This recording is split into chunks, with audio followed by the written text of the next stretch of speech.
I am Daniel Lichis, and welcome to Book 101. Book 101 is all about the books that I read for the last 40 years. And today, I have my special guest. He's the author of several books, no other than Mr. Dylan West.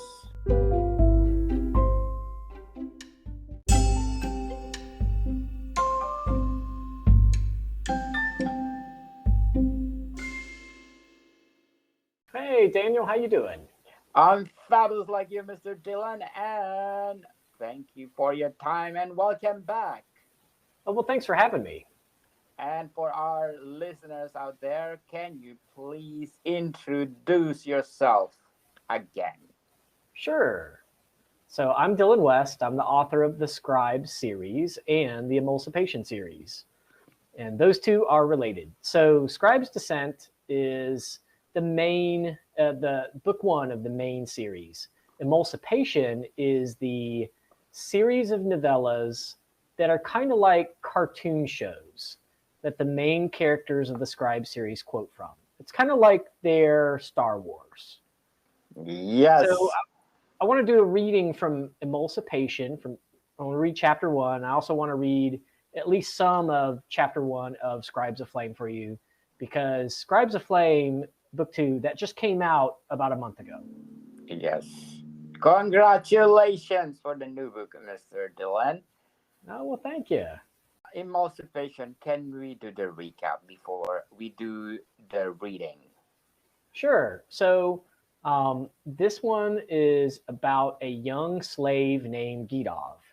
He is being transported to another continent because of his parents' financial woes. They were deep in debt, couldn't pay their way out of it, and so the whole family is sold into financial slavery overseas.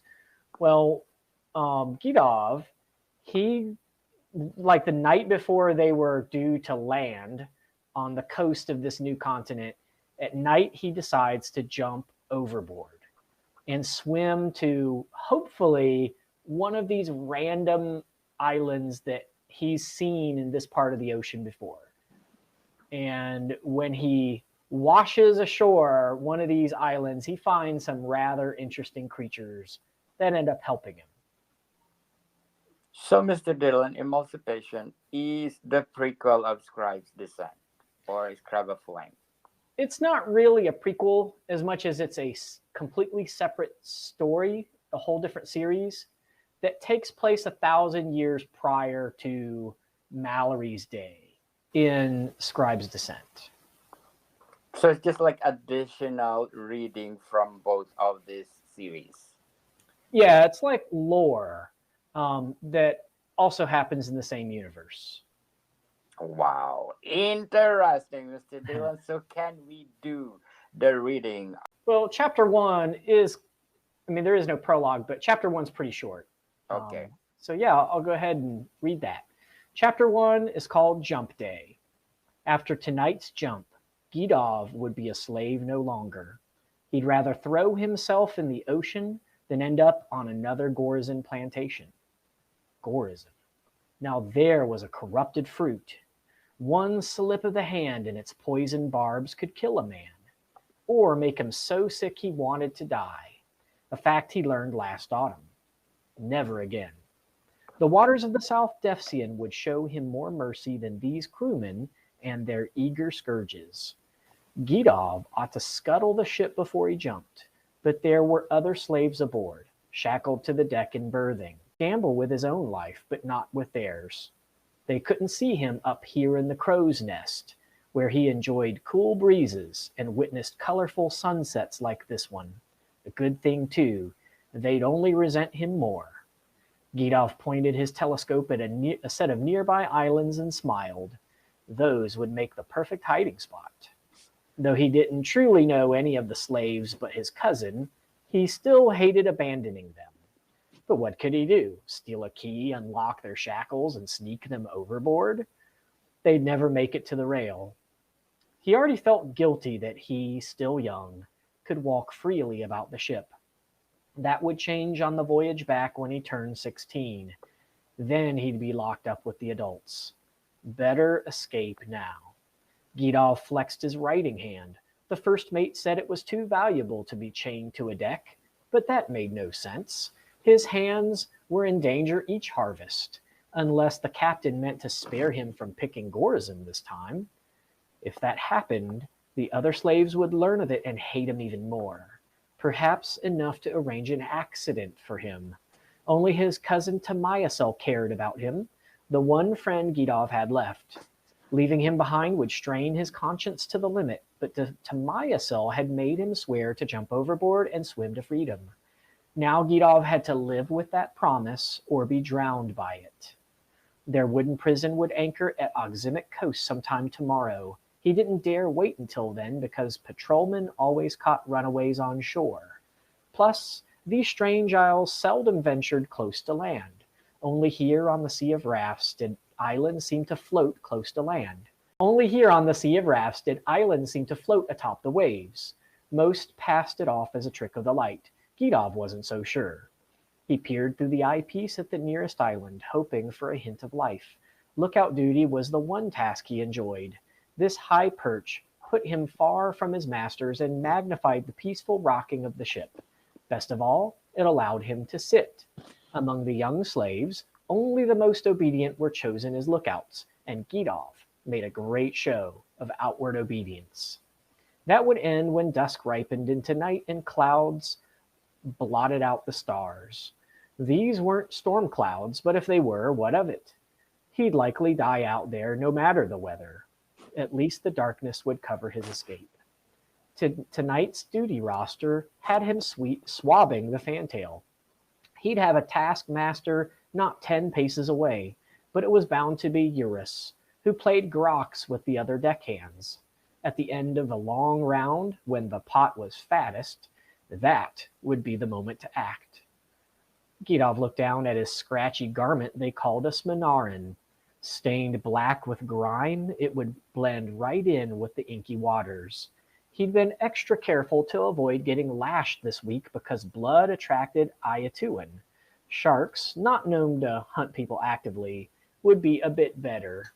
City beyond protect him if either should find him. A jacket made of bubble bark, concealed in his scrub bucket, would have to do in the absence of a small boat. He'd pilfered the cork-like material from aft storage and stitched it together at night while hiding in the ballast space. He couldn't test the jacket, but he'd seen another like it several ports ago. With any luck, it would keep him afloat until he drifted to one of these islands.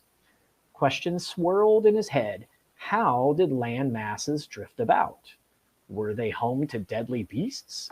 Did they have edible plants and drinkable water? His was a reckless plan, but he had no time to form a better one. Autumn drew near. The masters would march him and his ilk onto the Gorizim plantations, where those who hadn't succumbed to disease during the 3-month voyage might die from the poisonous sap. He ground his teeth.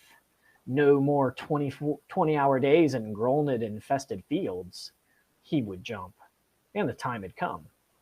Gidov scurried down to the weather deck and headed aft, where slavers slouched around a makeshift table. He knelt, cushioning his knees on a coiled line. Taskmaster Eurus glared over his cards. Deck and anchor detail starts now. Gidov scrambled to his feet. Aye, master. Such an eager wretch you are, Eurus said. You have no idea. And that's chapter 1. Wow, interesting indeed, Mr. Dylan. So, Emulsipation, what behind the title of your supporting novelette? Okay, so if you look at the cover, which I'm sure you'll provide links later, the cover of the book has the slave Gidov on this tropical island, and he's holding 3 moles. These are the creatures that kind of take him in when he washes up on their island. These moles have extremely sharp teeth and claws, which allow them to bore through wood, including the wooden hulls of passing slave ships. Yes. So these moles help emancipate other human slaves. Emancipation via mole, because I'm a pundit. I like to make funny jokes, corny jokes based on puns, comes from emancipation by moles, emulsipation. Yes, and according to Mr. Odd Community, clever talking moles. Yes, please. So, where did you get the idea of those moles, Mr. Dylan? Oh man, it was so long ago. I'm not even really sure now. I was creating a bunch of new sapient creatures back when I started the Scribe series, and I think that these gondola moles were just one of them. And when I started looking at my notes about them, I thought, maybe I could give them their own little spin-off. Yes, and according to Mary Grace, laughter mixed with tears. What are the elements that you put in the story, Mr. Dylan, that make the readers laugh and then, wow, tears at the end? Well, the essence of a story about slavery is there's going to be some bad treatment for these young slaves, right? Including Gidov. So that would be the tears part. But the joy is when Gidov finally does something about it. I don't want to go into too much detail without giving spoilers Spoiler. away. Yeah. Yes, spoiler. And according to Miss Laurie Higgins, I never thought I want a mole for a friend, but here we are. Oh, I love it. So, Mr. Dylan, what are the characters of the mole that make you, well, friendly? Well, they have a very quirky sense of humor. They make certain wordplay that when you read this novella, you'll see what people are talking about. They have a very special way of speaking. I'll just put it that way, and they just have a very different outlook on like when they meet Gidov and they learn more about humans. There's a lot about human life that completely baffles them, and I think that my readers, when they see that, they kind of chuckle and they go, I never realized how silly that was. Yes, definitely. So, Mr. Dylan, how did you connect the novella to your Scribe series? Are you asking me how did I weave this in emulsipation into Scribes descent? Yes, yes. Oh, so Mallory, Rain, and Boxer, those are the three scribes, the main characters of the Scribe series. They like to bring up emulsipation. Sometimes they quote from this book when that quote kind of relates to what's going on, or there's like a joke in emulsipation that they might crack, or just subtle references. It's not to the point where if you don't read emulsipation first that you'll totally get lost with Scribe's Descent. I tried to keep it pretty low key, but if you have read emulsipation first, you'll recognize those references when you read the Scribe series, and it'll make it that much more rich.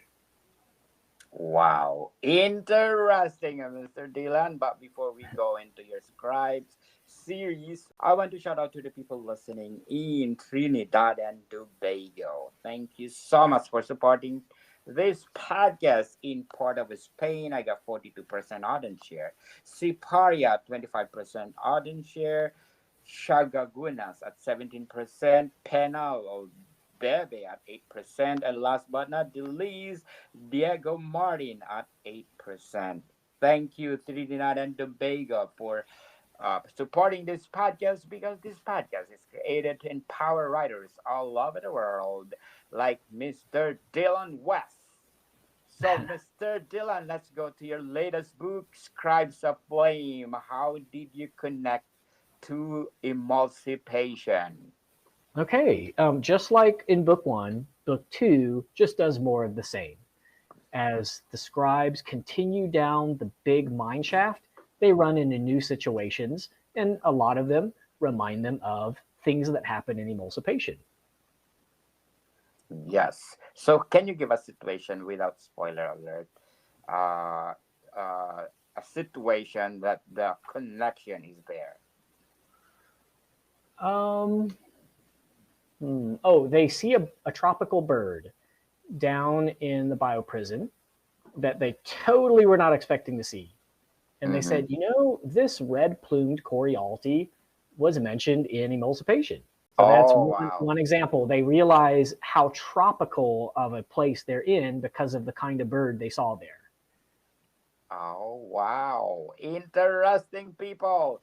So, Mr. Dylan, can we listen to the prologue of Scribes of Flame?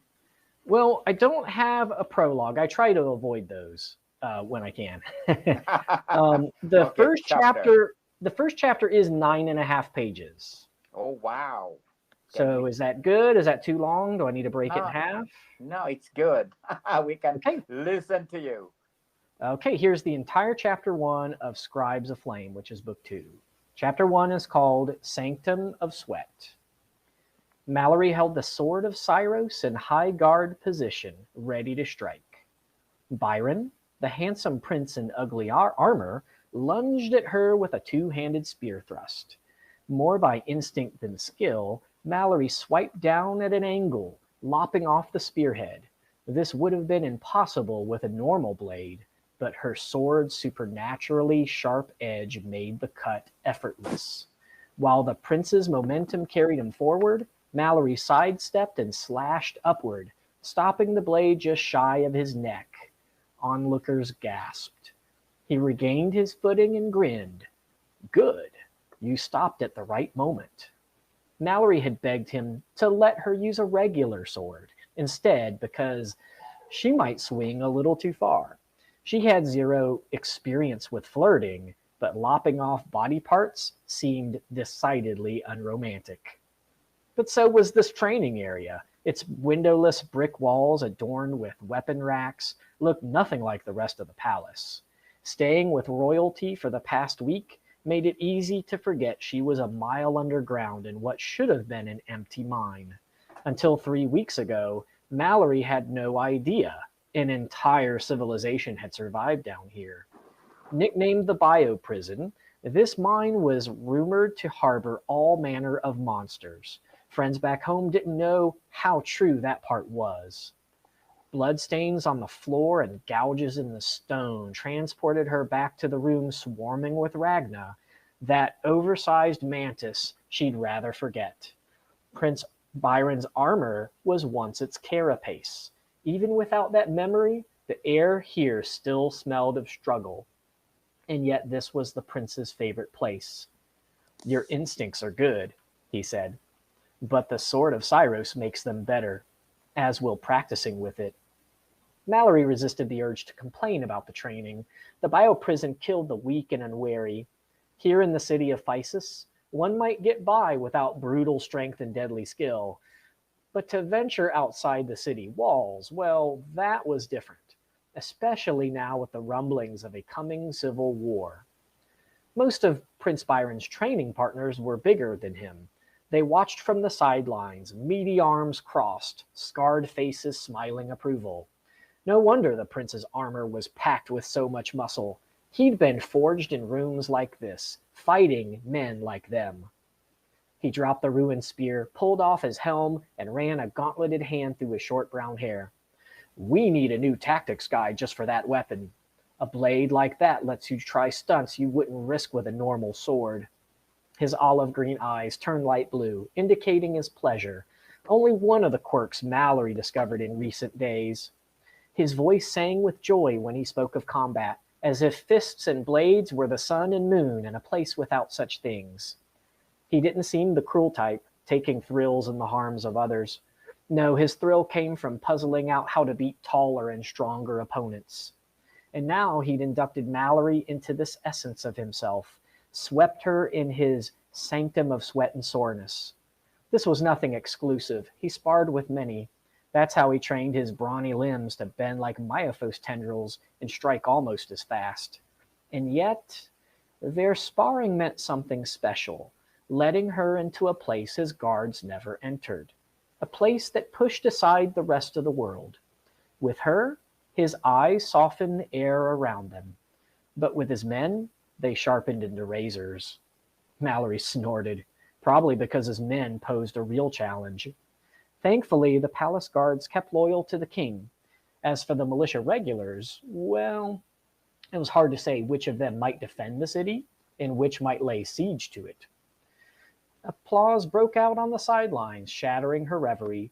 Rain and Boxer, her fellow scribes, loved all this physical stuff. Were you on the Feldencourt High fencing team?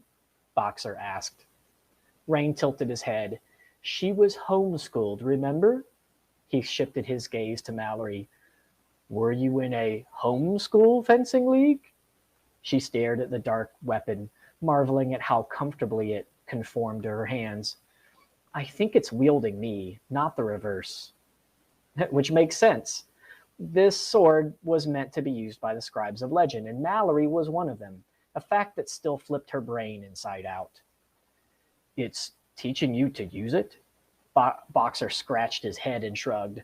Maybe the metal has nanotech. Probably. Mallory ran a careful finger down the flat of the blade. How else would it change shape? I'd love to put this under a femtoscope. See the tiny bots at work. Prince Byron adjusted the exposed chainmail under his arm. I don't know what a femtoscope is, but Mallory's technique does improve faster than normal. Why train us against spears? Mallory sheathed the sword and sagged onto a wooden bench, fatigue catching up with her. Prince Byron scooped up the broken weapon, his irises returning to their normal olive. All the militiamen carry spears. It's what you're likely to face. We may need to defend against our own if Mammon or Racine chooses this moment to strike.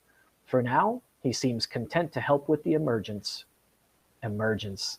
There was that word again. Like Mallory needed more reminders of such an undertaking. Along with Boxer and Rain, she was supposed to usher entire cities of ground dwellers up to the surface and find new homes for them. But would the surface army really allow that? The prince held the severed spearhead up to the light and ran a thumb over the smooth cut. He's always opposed the idea of leaving this place. I can't fathom why he'd change his mind now. I'm just glad for the time to train you three before you leave. The Mammoner knows that Rain, Boxer, and I are the scribes, right? Mallory let down her hair. This sword changes from spine form to blade form only when we touch it. The Mammoner spy should have reported that to him. The prince worked his stubbled jaw. Perhaps he feels forced to go along with events for now, turn them to his advantage, even overthrow my father to do so. Back in the Garden of Bones, the Mammoner sat on a throne overlooking the field, glaring at Mallory with hatred she still didn't understand. What had those eyes seen to make them so grim? The heart behind such a face wouldn't change so quickly. Rain said, What would he gain from sending food up to Pydo? 3 main cities lay stacked within the bioprison's main shaft, Pydo, Physis, and Sendia. Along with Rain and Boxer, Mallory would soon climb to Sendia, a city surrounded by magma. Would this limited combat training really harden her for whatever new monsters awaited there? Prince Byron handed the broken spear to a guard. The Mammoner seeks to curry favor, I suppose, or spy on them. He can't truly want to help Pydo emerge to the surface. He thinks our army ill-prepared to face the surface dwellers, both in number and technology. Is he right? Rain asked. Without question, the prince admitted, except we have you scribes, and you might call the protector to our aid. With him, we could defeat the surface armies. And the Mammoner doesn't realize that? Mallory asked. Prince Byron pulled out 2 sheathed daggers from a nearby rack and handed them to Rain and Boxer. He claims the protector died long ago. Boxer unsheathed the dagger and held it up in a massive fist. Are we going to train with these? His eyes lit up, poised in their weapons. Go with Sinjin. Prince Byron pointed to a guard in the doorway of the next room. He'll teach you to find gaps in plate armor. After Rain and Boxer trotted off, the prince sat beside Mallory, his black-shelled armor clinking against the wooden bench. Though the material resembled chitin, it was stronger than steel, able to repel bullets without the slightest dent. Its ultra-black surface absorbed most light, including the glow of the prince's bioluminescent face and hair. He gave the sword a long, thoughtful gaze. "Have you ever killed a man?" he asked suddenly, body tense as if bracing for a blow. The question made Mallory's head jerk back. What answer was he hoping for? "I didn't think so," he said, "and I hope you never need to. But in the days to come, you might. We ordered a militia stand down, locked the armories, and put all cities on alert. But that's no guarantee of safety. If a soldier seizes you, you must assume he's one of the Mammoner's men. I want you to pull out that sword and cut him down." His beautiful eyes studied her, following the spill of her long auburn hair. "Don't let yourself be captured." He seemed to choke on his own words. "I might not be able to save you." Mallory knew what it was to need saving. She could still feel the snarl of hands lifting her from the safety of her feet and whisking her off into the catacombs, smell the smoke of the roasting pit, and read the hungry leer in her captor's eyes. Mallory returned the prince's gaze, remembering how she'd instinctively hacked through the Ragna with her newfound sword. "I won't hesitate," he set his gauntleted hand on hers, heaving out a deep sigh. "Good. There are moments when violence is the only answer. If I do my job well, those moments will never come to you." "Have you killed a man?" Mallory wanted to ask. But did she really want to know? Such a question seemed too intimate for someone she'd met only 6 days ago. And yet here they were, training with swords and preparing for a civil war. She shook her head. It was this place. Death scorched itself into the very stone of the bioprison. Every breath was a silent victory, every heartbeat a stolen morsel. Mallory's eyes lingered on the prince's rugged jawline. Speaking of stolen morsels. She lifted her canteen, hands shaking from exhaustion. Some water sloshed out, so she brought up another hand to steady it. But then her fingers gouged holes into the hard plastic, causing water to gush out. The canteen turned black as if encased in barrier stones. "Huh?" Mallory rubbed her eyes and examined the canteen. No holes, no barriers. It was fine. What on Daishan did she just see? Was this a vision from the voice? The prince rose and extended a hand. "Break's over. Wrestling is next. If an attacker grabs you before you can draw the sword, you must know how to break free." She reached out and let herself be pulled to her feet. "Wait, what? I'm going to watch you wrestle someone else, right?" He snapped into a T-pose, and a squire rushed over to unbuckle and peel off his armor. "You'll need to practice grappling an armored man at some point," Prince Byron said. "But I'll have you start against one in plain clothes." "I'm going to wrestle you?" The words raked Mallory's throat on the way out. He pulled off his van braces. "Only basic drills for now. I'll find someone closer to your size for actual matches." "Actual matches?" Whatever Mallory's face was doing, it made the prince laugh. "Never fear. This will be fun." With his armor and gambeson removed, he led her to another room with a padded floor. "Take off your sheath and boots." Mallory did so, put back her hair into a low ponytail, and then faced him. Only then did she realize how muscular he was in his tight jerkin and trousers. He hunched and circled her, elbows tucked at the sides and hands forward, curled downward like a ragna. His rolled-up sleeves revealed bare wrists. Where were his inscription bands? Right, protectorists were allowed to remove them for activities like this. For a time, she wouldn't be the only one without those bands. The thought made her feel less alone. "Do as I do," he said. Mallory mirrored his movements, feeling unsure of herself. The prince lunged. Mallory felt herself being lifted off the mat and brought down on her rump. It wasn't a slam, but not gentle either. "Turn onto your belly," he ordered, holding her around the legs from behind. Mallory turned and struggled up to all fours. "Excellent, now stand." He grabbed her wrists, making it impossible. She tried in vain to free herself. "Settle your weight back, like you're sitting on your haunches. Then reach back and roll your wrists inward." Prince Byron guided her, showing the motion. Mallory tried it with one arm and found that the action popped popped his hand off of her wrist. She did the same with the other hand, bucked him backward with her hips, then leaped to her feet. Claps and whistles drew her attention to the watching guards. The prince rose and joined in, admiring eyes fixed on her. "You're a fast learner. Are you sure you haven't wrestled before?" "Oh, I'm quite sure," the armored man said. "I'll wager 5 nickels this one beats the princess on her first try." Mallory's mouth fell open. "Is that the actual match you had in mind?" The prince smiled. "She's small but quick, has years of experience." Mallory didn't know what activities princesses did, but wrestling never would have come to mind. Prince Byron spent the next half hour showing Mallory how to perform a double leg takedown, the exact move he did on her earlier. Mallory became a puddle of sweat on the mat, her slender limbs splaying like a starfish. Her whole body ached as it did after hours of rock climbing. Was this what it meant to be a scribe? The prince smiled down at her, his face upside down in her view. What was it like? Down in the vault, I mean. The question first surprised her, then deepened her fatigue.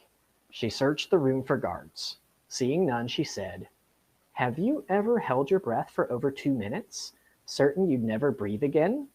That at any moment you may black out and die?" Prince Byron drew in a deep breath, as if reminded to savor what he'd taken for granted. "I didn't consider how scared you must have been. After all, you are the worm-ender and a scribe of legend." Mallory snorted. "Before I came down here, I was a grilled hike-ascender and a book reader of legend." "You weren't an athlete?" he asked. She choked on a laugh. "I couldn't trot across my back lawn without gasping. I never exercised at all before this place, avoided it, told myself I only needed smarts, not brawn. If my father were still alive, I'd tell him how right he was."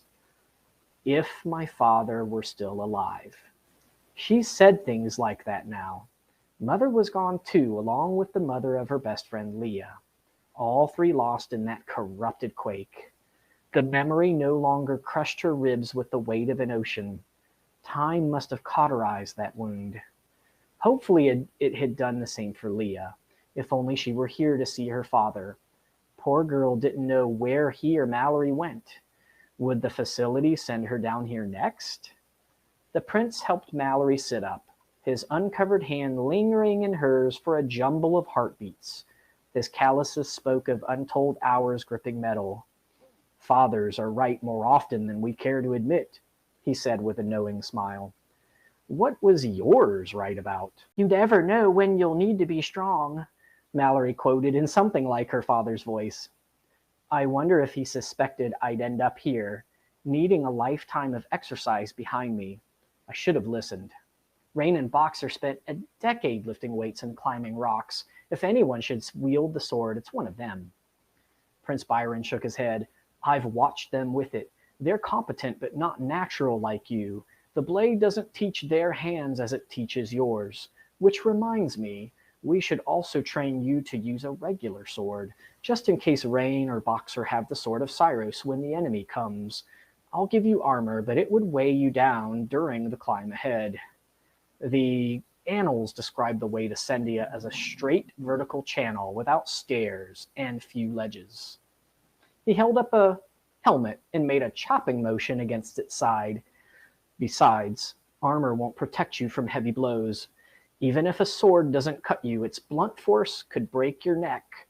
If you're riding a barnet and someone slashes its legs, your armor wouldn't cushion your fall. If anything, it'll make it harder." "I still know nothing about combat," Mallory said. "But with months of training, would I be ready to lead a kingdom to the surface?"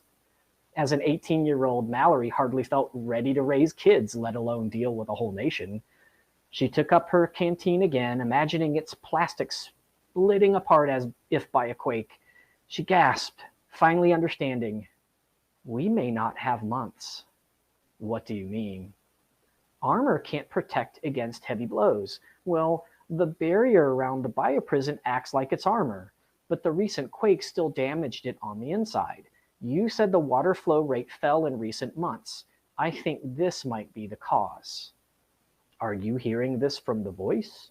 The prince asked, slipping his inscription bands back on. I don't know, Mallory said.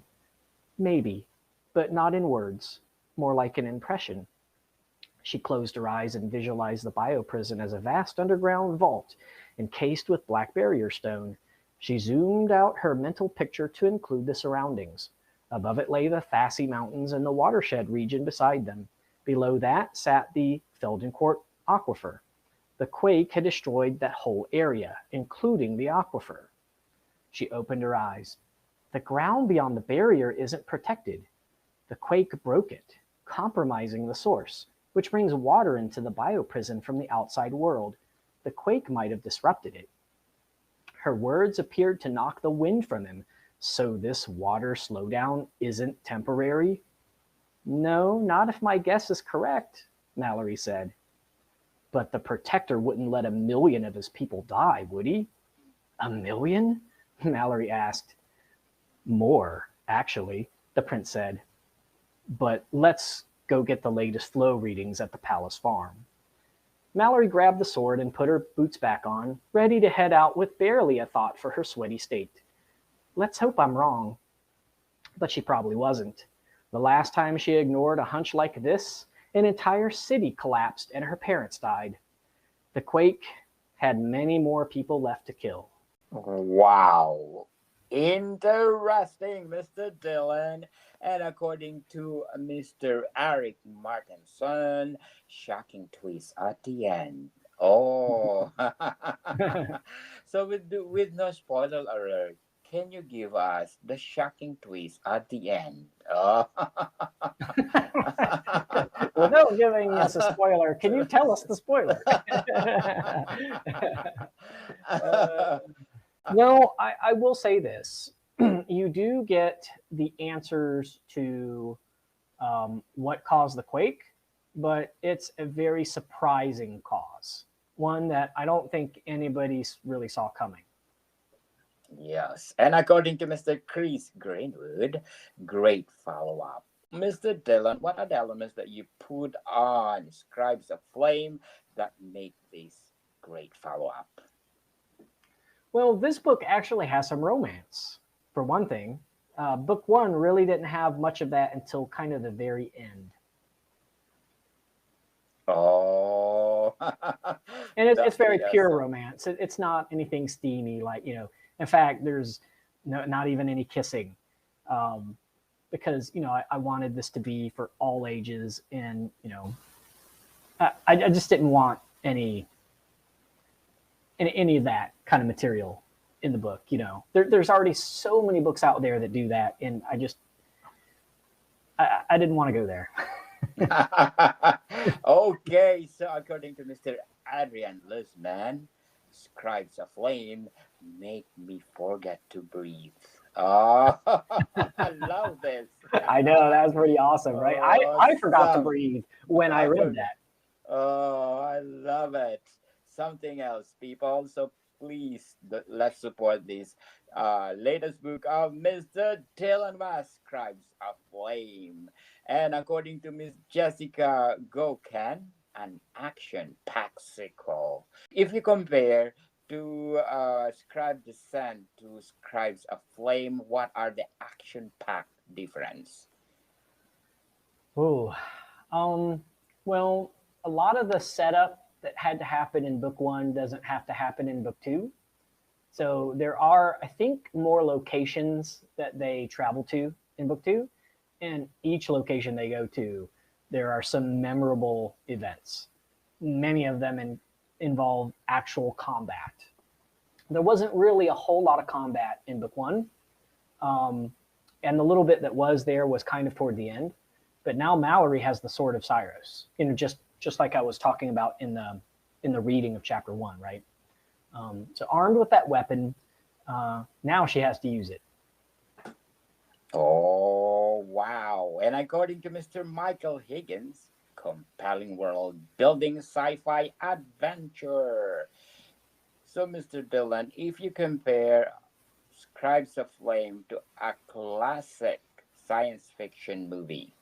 Well, the geology in Scribes of Flame is fairly extensive, similar to Journey to the Center of the Earth. If you've read that Jules Verne classic, you'll see that he breaks out a lot of geology, talking about the rock composition and the minerals and all that. You'll see a fair bit of that in this book, especially toward the end. Yes, very well said, Mr. Dylan. But before Mhm. we go on, I'm inviting you to listen to my other podcast, Food 101, our third season with Chef Alejandro, one of the best executive chefs in one of the best restaurants in downtown Toronto. And listen to our latest episode. We talk about also buco people, one of the trademark of Italian cuisine. Plus one more, our books are out. It's all about our 100 episodes of our first season, Food 101, Volume 1 Basics, until 7 are out, available on Amazon and leading online bookstores worldwide. So, Mr. Dylan West, Scribes of Flame, what else you can say about it? Gosh. It does leave you with a lot of questions at the end, just like book 1 did. So it will drag you. It will drag you into book 3 for sure. Definitely. So, can we do a preview of book 3? Uh, you mean here on a podcast? Probably not at this point because some of that is subject to change when I sit down to really start revising it. Okay. Right now, before I jump into revising book 3, I've gone back to the video game Scribe's Descent to work on a lot of features that I'd been kind of putting off. The biggest feature I've added recently is the boss battle. I had the first boss, which was the Ragna, the big chitinous mantis that I mentioned in that reading. He's in the video game as the first boss, but for the longest time, he just stands there doing his idle animation. And my players, they kept saying, well, when are we going to get to fight this guy? Well, this past few weeks, I sat down and really started coding him out, and now he's done. And when I go to farmers markets, the kids get to actually try him, and I get to watch them fight the boss and see how well they do. That'd And I've be been doing awesome.